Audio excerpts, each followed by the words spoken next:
Mungu akitembea na wewe utakubalika. Ule muda unaopoteza kwenda kujipendekeza kwa mkurugenzi, uwe muda unaopoteza kupeleka umbea wafanyakazi wenzako kwa HR, badala ya kutumia hiyo nafasi ili upande, omba uende na uso wa Bwana. Uso wa Bwana ukitembea na wewe, mkurugenzi akikuona hakuoni wewe, anaona nuru ya Mungu maishani mwako. Ukitembea na uso wa Bwana pale dukani, wateja wakikuona hawakuoni wewe, wanaona nuru ya Bwana maishani mwako.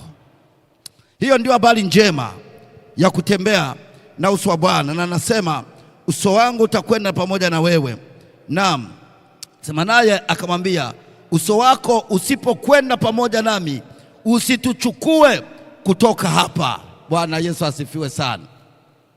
Rafiki yangu, unapokuwa kwenye maombi, mwambie Mungu, kama unajua uso wako hautaenda na mimi leo, ni bora uniache hapa hapa.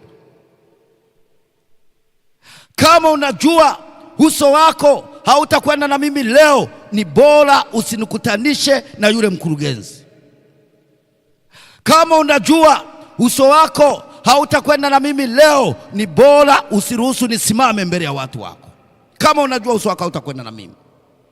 Musa anamwekea komandi, Mungu anamwambia, kama unajua uso wako hautakwenda na sisi, usituchukue, ni bora tufie hapa. Lakini kama Bwana unajua uso wako utakwenda pamoja na sisi, basi ruhusu tutoke hapa. Haleluya! Ombi lenye nguvu rafiki yangu, ombi la maana.